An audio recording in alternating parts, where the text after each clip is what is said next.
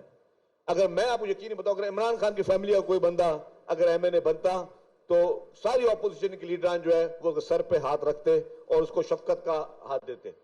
لیکن انہوں نے وہاں پہ بھی گالم گلوچ شروع کی. انہوں نے جب پریزیڈنٹ کی سپیچ تھی, اور پریزیڈنٹ صاحب بات کیا کر رہے تھے, محترم آصف علی زرداری صاحب اس ملک میں ریکنسیلیشن کی بات کر رہے تھے, ملک کو آگے لے کر چلنے کی بات کر رہے تھے.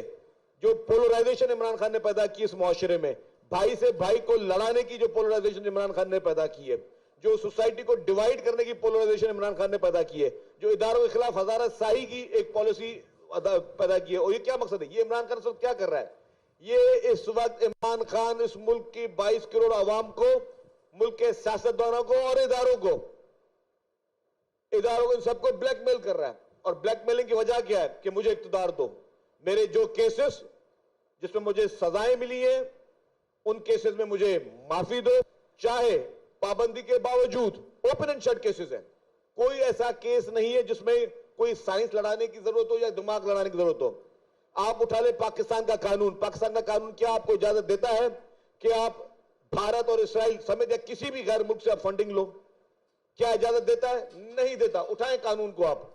اگر نہیں دیتا اور اس شخص نے لی ہے, اس کی پولیٹیکل پارٹی نے لی ہے 15 اکاؤنٹ فورن اکاؤنٹ جو تھے جو کہ فورن فنڈنگ میں چھپائے گئے, تو اس کے بعد سزا کیا ہوتی ہے؟ آپ چھوڑ دیں کہ کون الزام لگا رہا ہے, پیپلز پارٹی لگا رہی ہے, کوئی اور پارٹی لگا رہی ہے, چھوڑ دیں الزام کو, کوئی الزام تراشی نہیں ہے. آپ صرف سمپل کیس ہے, کیا یہ پیسے ریسیو ہوئے یا نہیں ہوئے. مرحوم ارشد شریف جو کہ ایک بہت بڑے جرنلسٹ, انویسٹیگیٹو جرنلسٹ, ان کی اپنا پروگرام اٹھا لیں, انہوں نے اکاؤنٹ نمبر دیے ہیں, انہوں نے ان ڈگنیٹریز کے ان لوگوں کے نام دیے جن لوگوں نے عمران خان کو, پی ٹی آئی کو فنڈنگ دیے, فورن فنڈنگ دیے بھارت اور اسرائیل سے. اور بھارت اور اسرائیل, آپ کو پتا ہے کہ آپ کے ملک میں کسی خیر کام کے لیے پیسے نہیں دے سکتا. بھارت اور اسرائیل آپ کے ملک میں صرف تباہی کے لیے, بربادی کے لیے اور انارکی کے لیے پیسے دے رہا ہے. ان سے پیسے لے کے اس کے بعد کیا جسٹیفیکیشن بنتی ہے کہ وہ شخص ایمانداری کا ماسک پہن کے عوام کو بیوقوف بنا رہا ہے. صرف نوجوان نسل کے ذہن میں زہر اگلایا جا رہا ہے, نوجوان نسل کو پولیوٹ کیا جا رہا ہے, ان کے دلوں میں نفرتیں پیدا کرنے کی کوشش کی جا رہی ہے. کیوں؟ کیونکہ اس کو اقتدار نہیں ہے. آج میں شرطیہ کہتا ہوں, عمران خان کو بولیں کہ آپ کو ہم پرائم منسٹر ہاؤس میں بٹھاتے ہیں, یہ وہی شخص ہوگا. کہاں جائے گا اس کا بیانیہ, کہاں جائے گا اس کا موقف, کہاں جائے گا اس کی ڈیفینیشن اباؤٹ نیوٹرل, کہاں جائے گا آج جس اسٹیبلشمنٹ کی لیڈرشپ کو یہ نشانہ بنا رہا ہے, جھوٹے الزامات ان پہ لگا رہا ہے. کبھی جھوٹے الزامات لگتا ہے کہ جی میری بیگم صاحبہ کو زہر دینے کی کوشش کی گئی, اور میڈیکل رپورٹس جو ہے وہ کچھ اور چیز بول رہی ہیں, کوئی سیمپل نہیں. اور اچھے ڈاکٹرز, بیسٹ ڈاکٹرز کہہ رہے ہیں کہ جی یہ کوئی چیزیں صرف اور صرف سیمپلز ہی گین کرنے کی کوشش کی جا رہی ہے. یہ خبریں بنا کر ٹی وی چینلز کے ذریعے, اخباروں کے ذریعے, سوشل میڈیا کے ذریعے پوری دنیا کو بتایا جا رہا ہے کہ بہت بڑی ترم خان چیز تھی عمران خان, جس کی جان کو خطرہ ہے, یا اس کو وہ جیل میں بہت بڑی قید و بند کی صحبتیں برداشت کرا ہے. کوئی صحبتیں برداشت نہیں کر رہا. آج بھی مجھے بتائیے کون سی جیل ہے؟ He is not under trial prisoner, he is the convicted prisoner. ایک کنوکٹڈ پرزنر جیل میں بیٹھ کے چیف منسٹر سے ملاقاتیں کر رہا ہے, جیل میں بیٹھ کے نیشنل اسمبلی کی ٹکٹیں بانٹ رہا ہے, جیل میں بیٹھ کے سینٹ کی ٹکٹیں بانٹ رہا ہے, جیل میں بیٹھ کر M Ps M Ls کی ٹکٹیں بانٹ رہا ہے, جیل میں بیٹھ کر کیبنٹس بنوا رہا ہے, جیل میں بیٹھ کر پوری پالیسیاں دے رہا ہے, جس کو بقول ان کے کہ جی پی ٹی آئی جو ہے وہ اب الیکشن نہیں لڑ سکتی اور عمران خان صاحب جو ہیں وہ اب پولیٹیکل پارٹی کے سربراہ نہیں رہے. اگر اس ساری سہولتوں کے باوجود کہیں کہ جو جیل میں کہتا ہوں ہمارے ملک کے قانون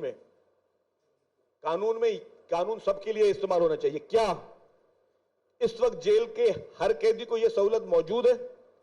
کیا جیل کا ہر قیدی کو اتنا ایکسس موجود ہے کہ وہ بیٹھ کے پوری حکومتیں بنا رہا ہے, الیکشنوں کے کینڈیڈیٹس چن رہا ہے, پالیسیاں دے رہا ہے, اور ملک کے خلاف سازشیں جیل میں بیٹھ کے کر رہا ہے, پاکستان کے خلاف سازشیں جیل میں بیٹھ کے کر رہا ہوں. میں نے کہہ رہا ہوں اگر پاکستان کے خلاف سازش کہہ رہا ہے تو میں کیوں کہہ رہا ہوں, میں اس کا جواب دوں گا میں کیوں کہہ رہا ہوں.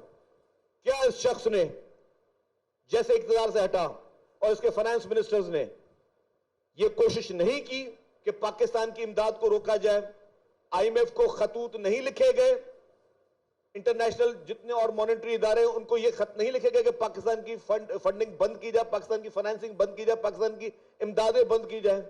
اور اگر کوئی شخص یہ کر رہا ہے, میں پوچھتا ہوں اگر یہی شخص کوئی اور ہوتا عمران خان کی جگہ تو کیا اس کے ساتھ یہ وی وی آئی پی سلوک ہو رہا ہوتا؟ کیا وہ جیل میں بیٹھ کے حکومتیں بنا رہا ہوتا, وہ سیاستیں کر رہا ہوتا, جیل میں بیٹھ کے ملک کے خلاف سازشیں کر رہا ہوتا؟ کیا کوئی عام شخص ملک کے خلاف خدا نہ خواستہ اتنی سی حرکت کرتا تو کیا اس کے ساتھ یہ رویہ ہوتا؟ نہیں ہوتا. اس کو صرف لتڑ پڑ رہے ہوتے. پی ٹی آئی نے کیا قربانیاں دی ہیں, پی ٹی آئی کے اوپر کیا ظلم ہوا ہے؟ 6 مہینے ہوئے نہیں عمران خان کو, اس 6 مہینے میں جس طریقے سے وی آئی پی ٹریٹمنٹ اس کے ساتھ ہو رہی ہے. ان کی بیگم صاحبہ ہاؤس اریسٹ ہے سزا یافتہ ہونے کے باوجود, حالانکہ ہم پیپلز پارٹی تو پہلے دن سے کہتے ہیں ہم خواتین کے اوپر کسی قسم کے کیسز یا اس چیز کی ہم نے ہمیشہ مخالفت کی ہے, ڈسپائٹ آف دیٹ کہ اسی عمران خان نے محترمہ فریال تالپور صاحبہ کو عید کی رات کو ہاسپٹل سے جس طریقے سے مین ہینڈل کیا اور ان کو جیل لے کر گئے, اس کے باوجود ہم نہیں چاہتے کہ عمران خان کی بہن یا ان کی وائف جو وہ جیلوں میں ہو. اس کے باوجود آج وہ شخص, ان کی بیگم صاحبہ جو ہے وہ بنی گالا کے محل میں بیٹھی ہوئی ہیں, اس کے باوجود وہ شخص اس ملک کے خلاف سازشیں کر رہا ہے. یہ چاہ رہے ملک کی امداد بند ہو جائے. کیا ہوگا چلے مثال کے طور پر اگر آج خدا نہ خواستہ پاکستان کے یہ لونز بند ہو جائے, پاکستان کی امدادیں بند ہو جائے, پاکستان کے قرضے بند ہو جائے تو پاکستان کا کیا اثر ہوگا؟ کبھی کسی نے سوچا کہ ہمارے اس ملک میں معاشی حالت کیا ہوگی, کتنا بڑا پریشر آئے گا؟ تو جو شخص صرف اقتدار کی ہوس کے لیے, صرف کرسی کی لالچ کے لیے, جس کو وہ نہیں سنبھال سکا 3.5 سال, اس نے اس کا ابیوز کیا, اس کی ہوس کے لیے اگر وہ کہتا ہے کہ جی پاکستان کی امداد بھی بند ہو جائے, پاکستان کے لوگ بھوک مرے, پاکستان کا خدا نہ خواستہ دیوالیہ نکلے, تو کیا یہ شخص پاکستان کے ساتھ سچا مخلص ہو سکتا ہے؟ کیا اس ملک کی سینئر صوبائی وزیر شرجیل